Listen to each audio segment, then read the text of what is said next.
Seri 10 Pedang Kayu Harum, Si Kumbang Merah, Cerita, Ho Ping Hu, Audiobook, Novel Silat, Bab 5. Teringat akan Bihua, si kumbang merah langsung tersenyum, akan tetapi senyum pahit. Harus diakui bahwa dia sungguh mencintai Bihua.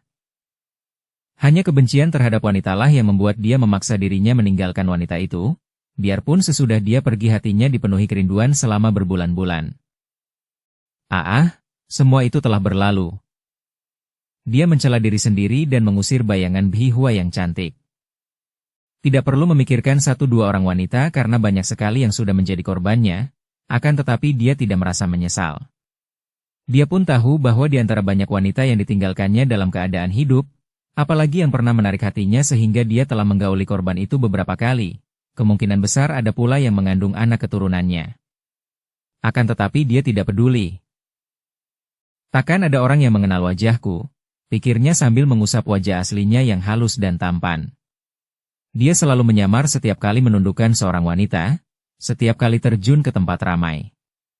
Andai kata dia mempunyai keturunan, para wanita itu pun tak akan dapat memberitahu kepada anak mereka bagaimana macam wajahnya, sebab yang diberitahukan tentulah wajahnya yang palsu, hasil penyamaran. Dan namanya pun tak ada yang pernah tahu, kecuali hanya syekhnya. Nama keturunannya yang kadang kala dia perkenalkan kepada beberapa orang wanita yang benar-benar jatuh cinta kepadanya. Tang Kongcu, hanya itulah yang mereka ketahui, hanya syekhnya saja, tetapi tidak tahu bagaimana wajah aslinya. Dan hiasan kumbang emas itu pun tidak dapat memberi keterangan apapun, kecuali bahwa wanita itu telah menjadi korban Ang Hongcu si kumbang merah. Dia kemudian membayangkan bagaimana andai kata dia tak berhasil memutuskan ikatan dengan seorang di antara para korban itu yang menarik hatinya dan dicintainya. Tentu dia akan mengawini wanita itu dan hidup selama puluhan tahun bersama wanita itu, memiliki beberapa orang anak. Dan kini tentu dia sudah menjadi kakek, hidupnya terikat erat-erat seperti ada belenggu pada kaki tangannya yang membuatnya tidak leluasa bergerak. Dia tersenyum cerah. Lebih enak begini, bebas merdeka. Boleh melakukan apa saja yang dikehendaki dan disenanginya, tanpa ada halangan atau ikatan yang mengganggu. Tiba-tiba dia termenung, kebebasan ini pun sekarang terasa membosankan. Orang yang terikat tentu mendambakan kebebasan seperti dia, tetapi aneh sekali, kadang-kadang dia malah mendambakan ikatan. Memang aneh hidup ini. Yang nampak indah menyenangkan itu hanya segala yang belum didapatkan, belum dimiliki, yang sedang dalam pengejaran. Apabila segala yang tadinya didambakan itu sudah berada dalam tangan, lambat laun keindahannya tidak akan terasa lagi, bahkan dapat membosankan. Rahasianya terletak pada keinginan. Keinginan memiliki sesuatu yang tidak atau belum dimiliki akan menciptakan pengejaran. Dan pengejaran untuk mendapatkan sesuatu yang diinginkan inilah sumber segala konflik, sumber segala kesengsaraan dalam kehidupan ini. Pengejaran akan sesuatu yang belum kita miliki, karena itu lalu kita inginkan, akan membuat mata kita menjadi seperti buta, tidak lagi melihat apa yang ada pada kita. Mungkinkah kita hidup tanpa membiarkan angan-angan menggambarkan keindahan dan kesenangan yang belum kita miliki sehingga kita selalu akan dihinggapi penyakit ingin mendapatkan segala gambaran angan-angan itu? Tentu saja dapat kalau kita mau hidup seutuhnya, sepenuhnya menghayati apa adanya. Apabila pikiran kita dicurahkan sepenuhnya kepada apa adanya, maka pikiran itu tidak punya waktu luang lagi untuk termenung menghayalkan gambaran-gambaran keindahan yang belum ada. Sekali kita dihinggapi penyakit ingin mendapat sesuatu yang dianggap indah dan lebih menyenangkan, maka penyakit itu tidak akan pernah meninggalkan kita, kecuali kalau kita menghentikan seketika. Sesudah satu yang diinginkan terdapat, maka timbul keinginan lain yang dianggap lebih baik dan lebih menyenangkan lagi, sehingga kita terus terseret ke dalam lingkaran setan. Bukan berarti kita lalu mandek, statis, berhenti atau mati, tidak kreatif lagi, namun tidak menginginkan sesuatu yang tidak kita miliki. Dengan cara menghayati segala yang ada pada kita sehingga kita akan mampu melihat bahwa di dalam segala sesuatu terdapat keindahan itu. Karena bayangan kesenangan dari kebebasannya itu kini melenyap, kesenangannya tak terasa lagi, maka si kumbang merah lalu merenungkan hal-hal yang baru saja terjadi. Dia terpaksa melarikan diri. Dia, Ang Hongcu yang perkasa, yang selama puluhan tahun telah malang melintang, memetik banyak kembang, menikmati keharumannya serta menghisap madunya lantas mencampakkan begitu saja kembang yang sudah layu di dalam remasan tangannya itu. Namun kini dia melarikan diri. Sungguh lucu dan juga menyedihkan. Tentu sekarang dia telah mati bila tidak melarikan diri. Mungkin tubuhnya akan dihancur lumatkan oleh para pendekar perkasa itu, yang tentu amat membencinya. Dan yang lebih menyakitkan hatinya lagi, salah seorang di antara para pendekar itu, malah yang paling lihai, adalah seorang pemuda Syekh Tang, puteranya sendiri. Dia tidak tahu bagaimana bisa muncul seorang puteranya. Akan tetapi dia merasa yakin bahwa tentu pemuda itu adalah puteranya.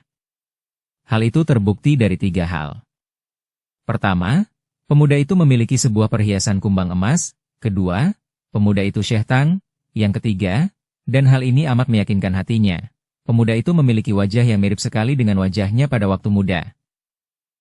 Hanya dia tidak tahu siapakah ibu pemuda itu, yang mana di antara gadis-gadis yang diperkosanya dan dihamilinya. Pertemuan dengan pemuda yang bernama Tang Hai itu terjadi secara kebetulan saja. Dia mendengar tentang adanya pemberontakan oleh para tokoh sesat yang dipimpin Lam Hai Giamlo. Walaupun oleh para pendekar dia sendiri dianggap sebagai seorang penjahat kejam, seorang Jai Huacat dan digolongkan sebagai orang sesat, namun sebenarnya dia belum pernah berkawan dengan golongan sesat. Bahkan dia condong untuk menentang perbuatan jahat dan bertindak sebagai seorang pendekar. Kalaupun dia mengambil uang dari gudang harta pembesar atau hartawan yang kaya raya, hal itu hanya sekedar untuk menutupi kebutuhan hidupnya, bukan untuk bermewah-mewahan. Pada waktu mendengar tentang gerakan Lam Hai Giamlo beserta kawan-kawannya yang dia tahu amat berbahaya bagi keselamatan rakyat, karena perang pemberontakan hanya akan menjatuhkan banyak korban di antara rakyat dan yang sengsara oleh perang hanya rakyat kecil, maka dia pun tidak tinggal diam. Secara diam-diam dia kemudian membantu pemerintah untuk menentang gerombolan pemberontak ini. Untuk keperluan itu dia lantas menyamar dan memakai nama Han Lo Jin, dan dia telah membuat jasa dalam bantuannya ini. Akan tetapi dalam perjuangan ini penyakit lamanya kambuh dan dia pun tidak mampu menahan diri ketika melihat gadis-gadis pendekar yang cantik jelita dan menawan hati. Secara kebetulan dia bertemu dengan Tang Hai dan terkesan sekali melihat pemuda ini. Gagah perkasa serta memiliki ilmu kepandaian tinggi. Bahkan dia harus mengakui bahwa tingkat kepandaiannya sendiri masih belum mampu menandingi kelihayan pemuda itu. Dan dia merasa yakin bahwa Tang Hai adalah putra kandungnya, entah dari ibu yang mana. Dan dia melihat betapa Tang Hai juga memiliki watak yang sama dengan dia, yaitu mata keranjang. Hanya bedanya, kalau setiap kali tertarik dengan seorang wanita, dia pun langsung melaksanakan hasrat hatinya dan menggoda wanita itu sampai didapat olehnya, baik dengan cara halus maupun kasar. Sebaliknya pemuda itu hanya merayu dengan kata-kata saja dan tidak pernah melanjutkan. Bahkan kalau si wanita nampaknya sudah tertarik dan jatuh cinta, pemuda itu selalu mengelak dan tidak pernah mau menggaulinya. Hal ini membuat hati si kumbang merah menjadi kecewa dan penasaran sekali. Masakah puteranya amat penakut seperti itu? Sungguh tidak jantan menurut anggapannya. Apakah puteranya yang diam-diam dibanggakannya karena memiliki ilmu silat yang amat tinggi itu ternyata seorang pengecut dan penakut?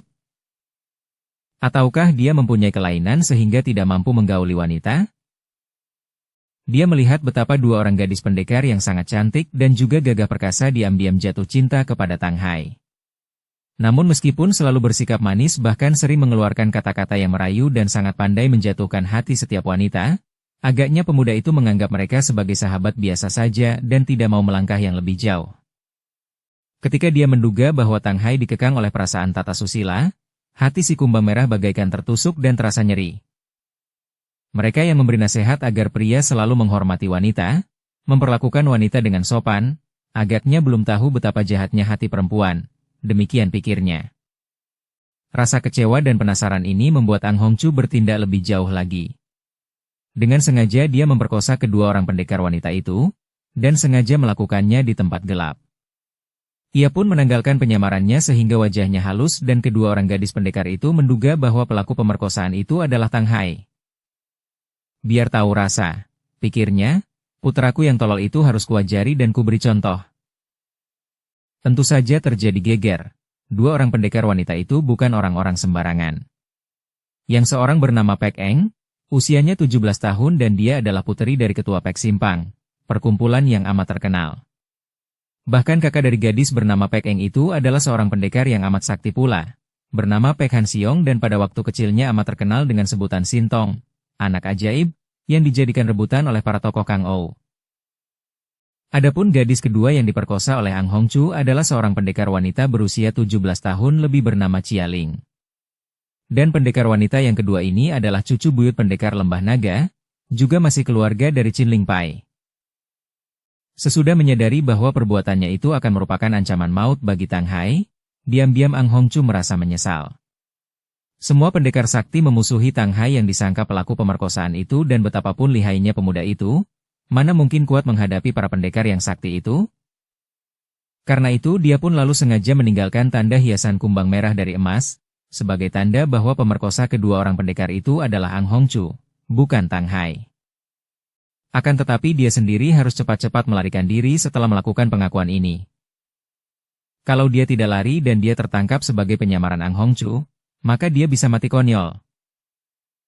Demikianlah renungan yang bermain di dalam otak Ang Hongchu si kumbang merah itu. Berkali-kali dia menarik napas panjang, tersenyum-senyum, lalu menarik napas kembali. Putranya itu memang hebat, hanya sayangnya tidak cukup jantan sehingga tidak berani melanjutkan perbuatannya yang sudah dimulai dengan baik sekali itu. Kalau putranya itu mau mewarisi kebiasaannya, agaknya Tang Hai tak perlu melakukan banyak perkosaan karena sebagian besar wanita, mungkin semua, akan bertekuk lutut dan takluk hanya oleh rayuan mautnya.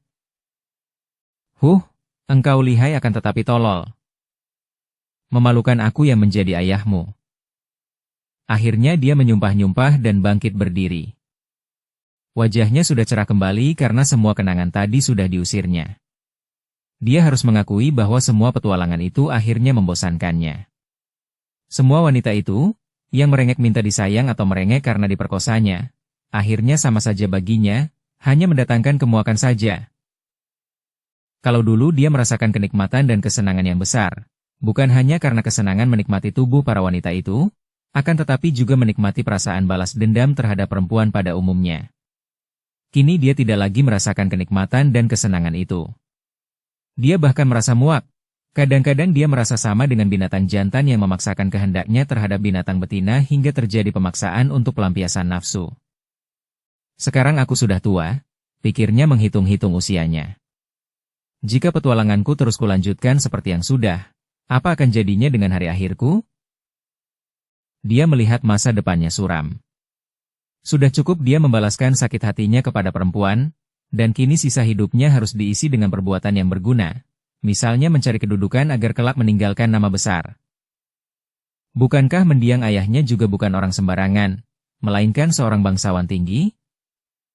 Tentang ibunya, dia tidak perlu mengenang ibunya lagi. Semua perempuan memang tidak baik. Ang Hongchu mengepal tinju. Sekarang aku akan menjadi seorang yang berjasa terhadap kerajaan agar kelak aku memperoleh kedudukan yang mulia.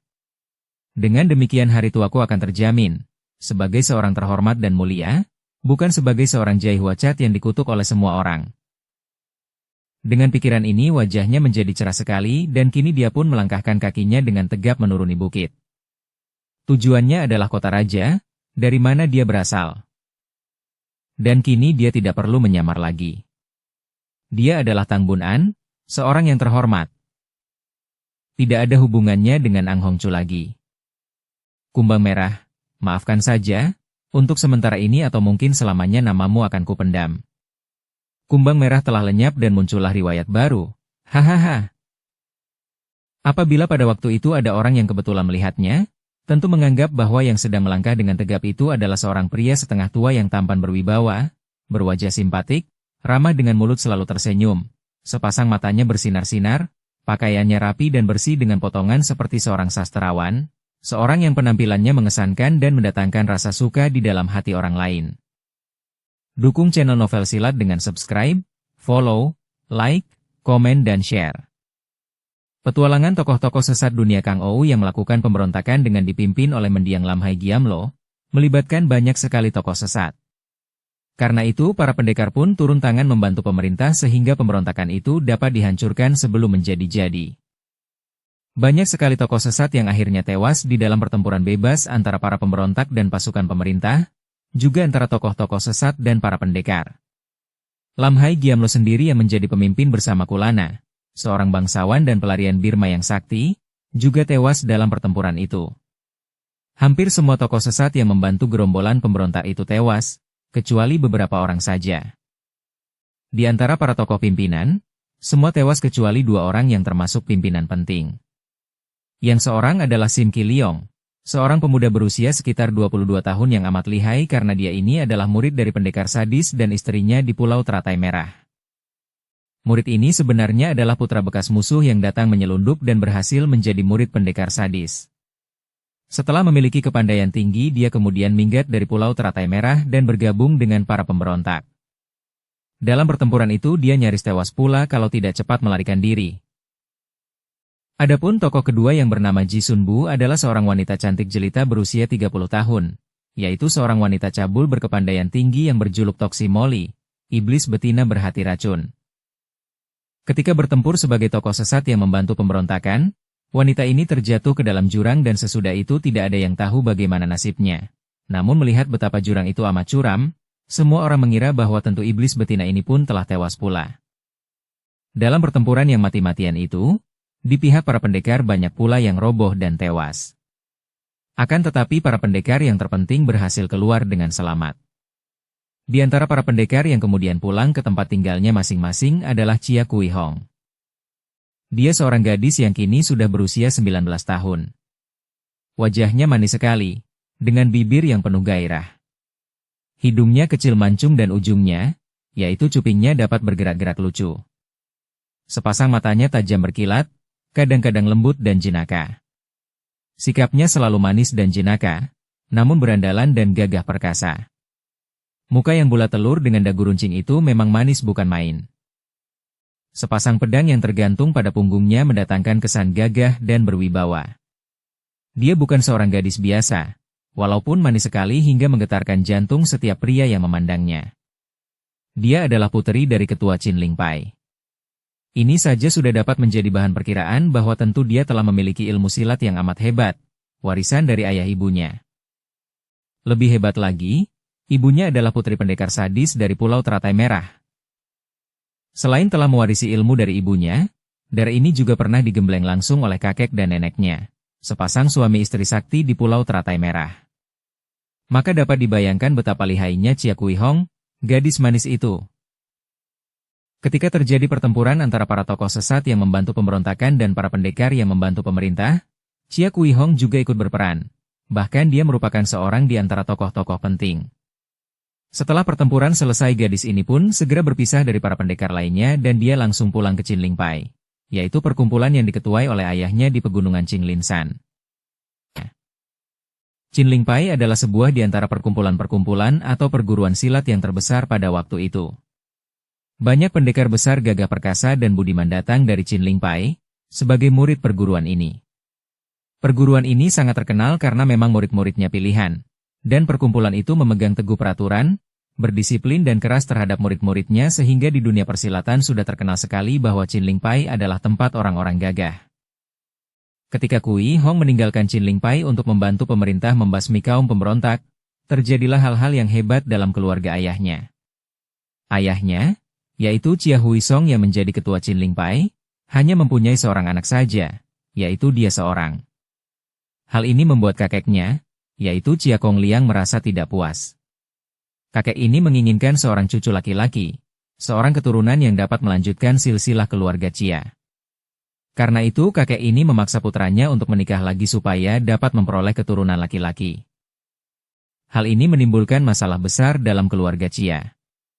Istri ketua itu, Cheng Sui Chin, ibu Kui Hong, adalah seorang wanita yang keras hati. Putri pendekar sadis ini sama sekali tidak setuju dan menentang kehendak ayah mertuanya itu. Huisong yang berada di tengah antara ayahnya dan istrinya menjadi bingung. Dia tidak mampu menolak kemauan ayahnya, maka terpaksa dia pun menikah lagi dengan seorang wanita muda bernama Siok Binio, yang usianya hanya 3 tahun lebih tua dari Kui Hong putrinya. Hal ini membuat istrinya marah. Cheng Sui Chin segera mengajak putrinya meninggalkan Qin Ling Pai dan pulang ke Pulau Teratai Merah, di mana Kui Hong digembleng oleh kakek dan neneknya.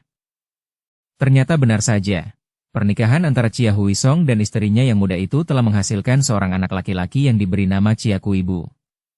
Setelah Kuibu berusia 2 tahun, Huisong yang merasa rindu kepada istrinya yang pertama dan juga merasa berdosa kemudian memberanikan diri pergi menghadap mertuanya dan istrinya di Pulau Teratai Merah. Dia mengaku bersalah dan membujuk istrinya supaya suka kembali ke Qin Ling Pai. Akan tetapi istrinya mengajukan syarat bahwa kalau dia kembali ke Qin Ling Pai, maka Siok Binio harus dibunuh dan dia mau memelihara Chia Kui Bu sebagai anaknya sendiri. Memang hati putri tunggal pendekar sadis itu keras sekali. Hui Song lalu menyerahkan keputusannya kepada istrinya yang pertama dan mereka pun pergi ke Qin Ling Pai. Setelah sampai di situ, Binio maklum akan isi hati suaminya dan juga madunya. Wanita ini telah terlanjur mencinta suaminya dan dia mau melakukan apa saja demi kebahagiaan suaminya. Hui Song menceritakan secara terus terang kepada Binio tentang kehendak Sui Qin, dan Sui Qin pun bukan seorang yang jahat dan kejam. Dia hanya menghendaki agar Binio pergi dan dia akan merawat Kui Bu seperti anaknya sendiri. Hancur rasa hati Binio disuruh berpisah dari puteranya. Tentu saja dia tidak mau, dan dia lalu memondong puteranya untuk dibawa pergi dari sana.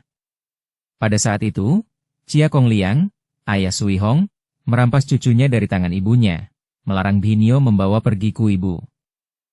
Binio yang merasa terdesak dan terhimpit hanya melihat satu jalan untuk mengatasi semua masalah itu. Dia ingin melihat suaminya berbahagia, namun dia pun tidak mungkin bisa hidup terpisah dari putranya. Maka, di luar dugaan semua orang, Binio membunuh diri.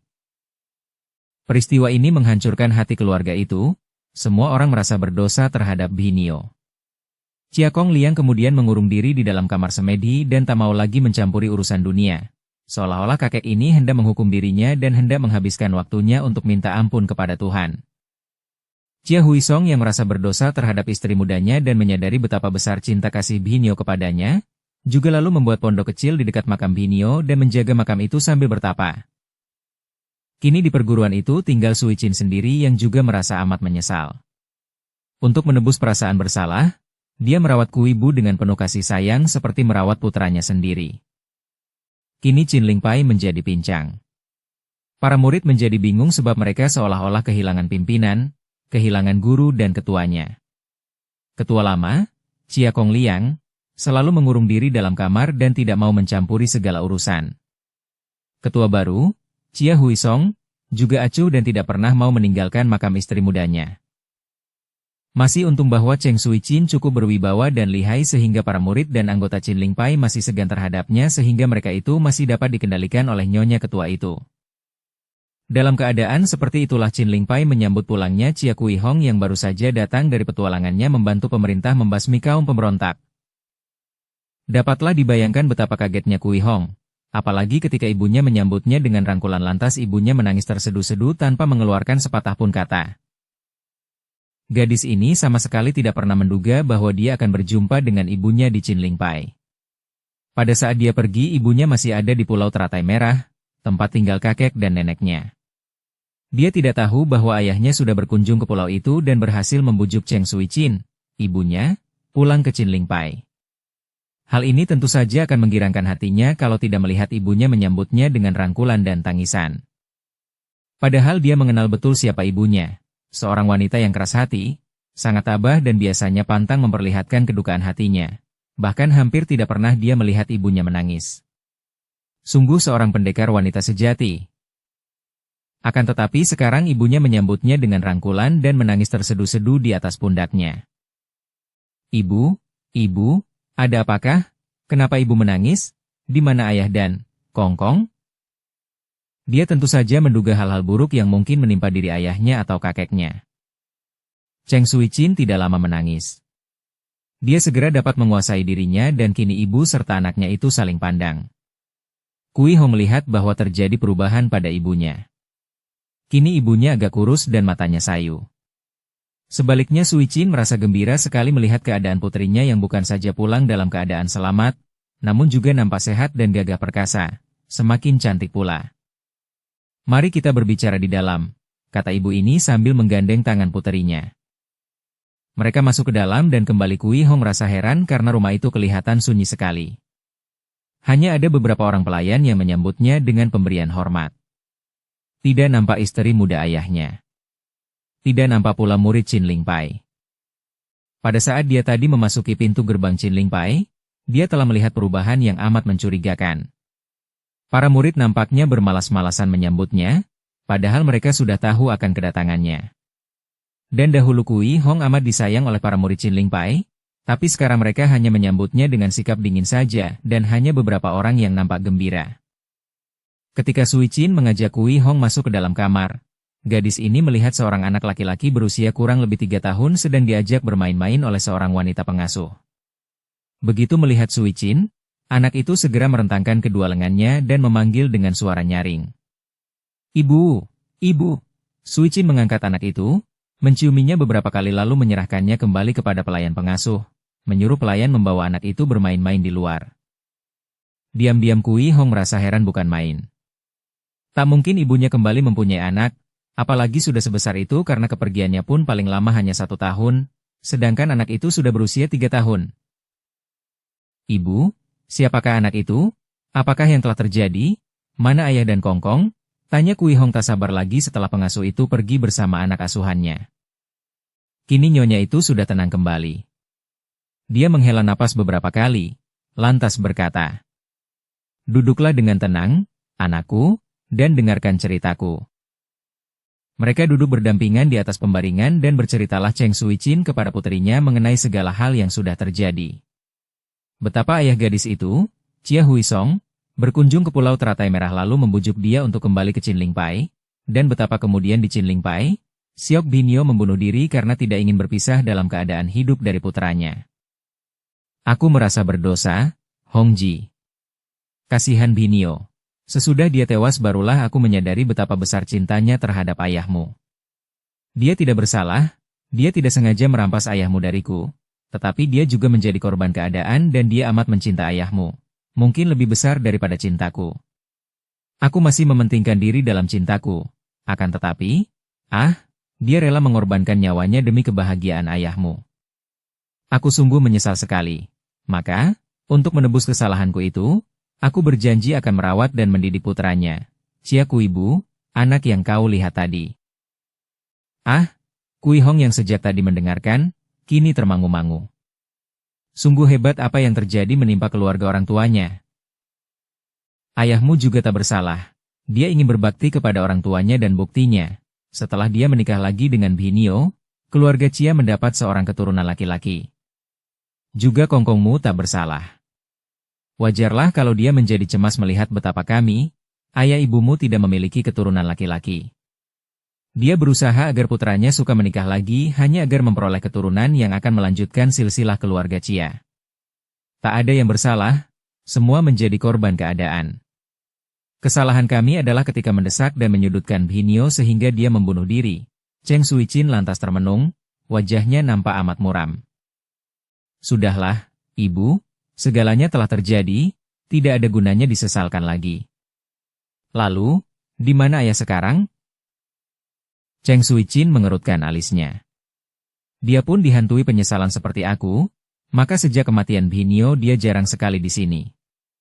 Ayahmu lebih banyak berdiam di pondok yang dibangunnya di dekat makam Binio, di bukit belakang itu. Mendengar ini, Kui Hong menjadi semakin berduka. Dan Kongkong? Dia selalu mengurung diri di dalam kamar semedinya, tidak pernah mau keluar lagi. Mengapa keluarga kita menjadi begini? Biar ku coba menjumpai mereka.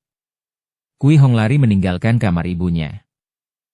Dia lalu mencari makam Siok Binio di bukit belakang kebun Chin Ling Pai.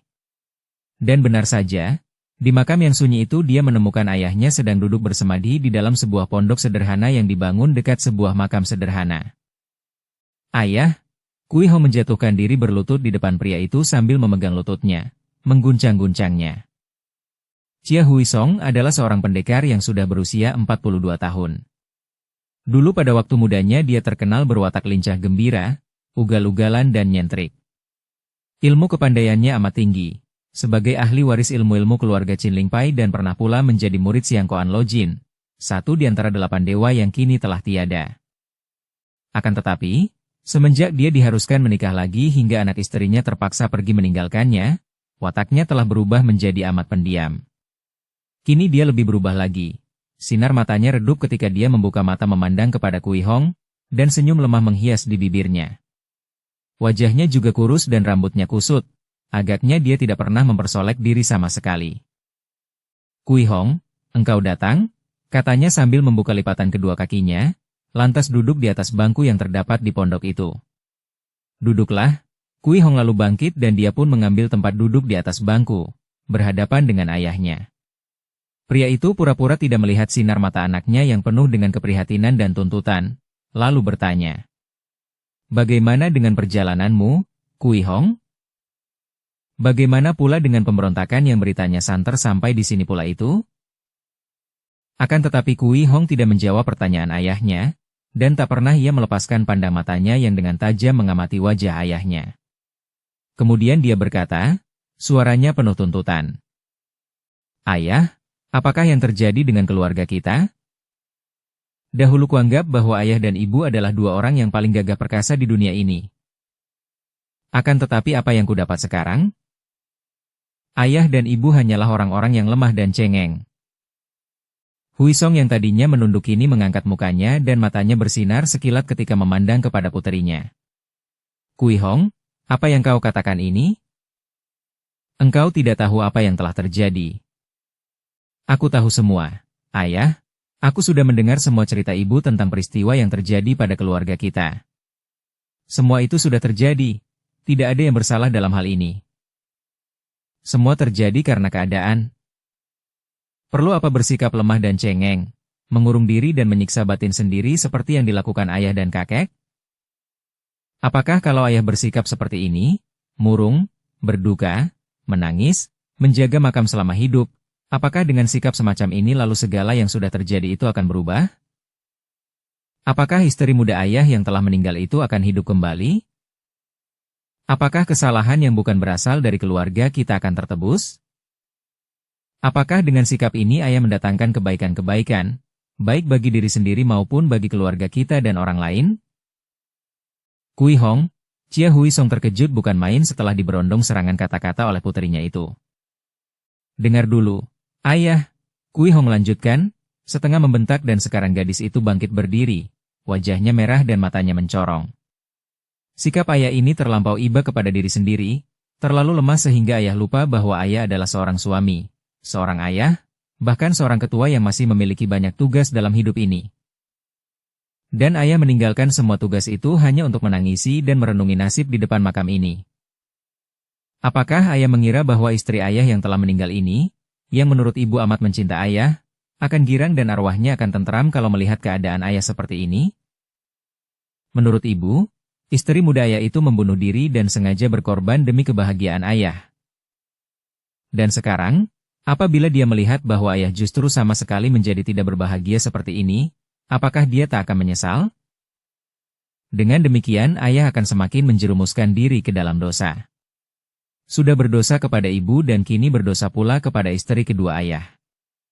Dan ayah juga membuat susah aku, anakmu, dan juga adilku ibu. Semenjak tadi Huisong mendengarkan ucapan putrinya, kata demi kata, dan terjadilah perubahan pada wajahnya.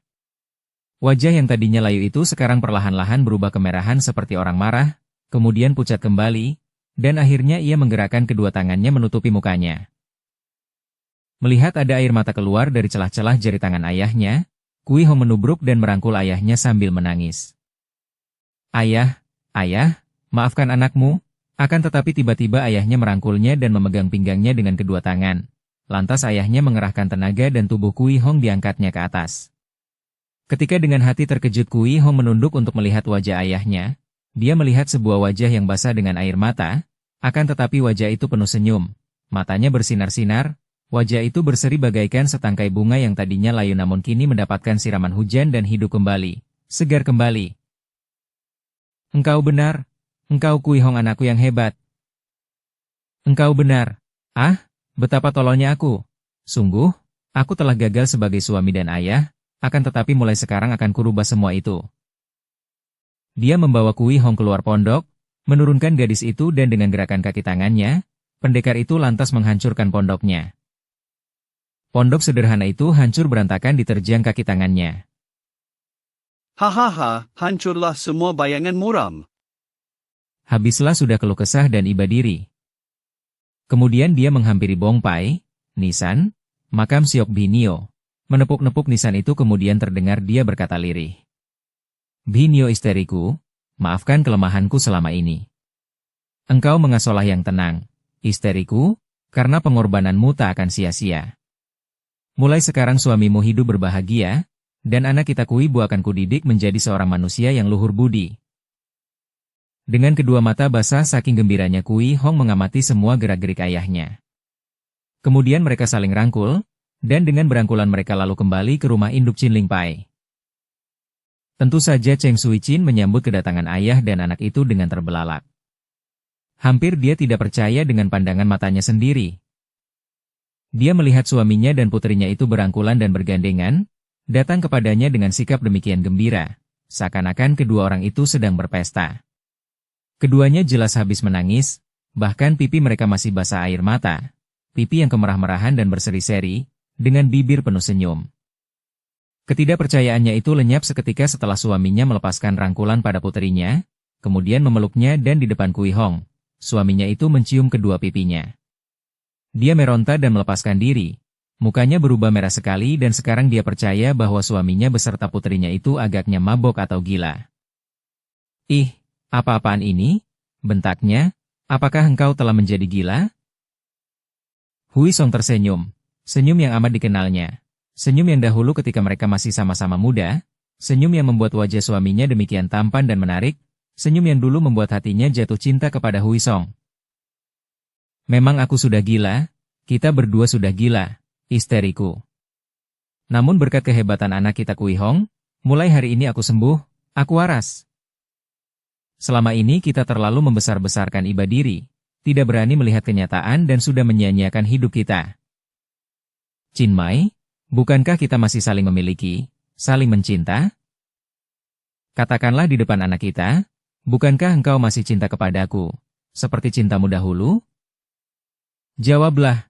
Semenjak tadi Sui Chin merasa perasaannya seperti diremas, keharuan dan kebahagiaan memenuhi hatinya sehingga kedua matanya menjadi panas dan air matanya jatuh bertitik. Kini dia tak mampu menjawab, melainkan hanya mengangguk.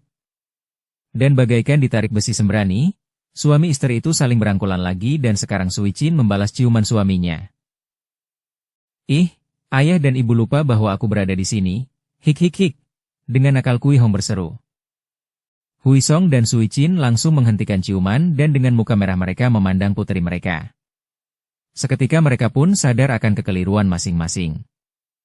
Sungguh tak ada gunanya sama sekali membiarkan diri muram dan bersedih, menyesali hal-hal yang telah lalu. Itu merupakan suatu kebodohan besar. Menyadari kekeliruan atau kesalahan yang sudah dilakukan di dalam hidup adalah suatu kebijaksanaan.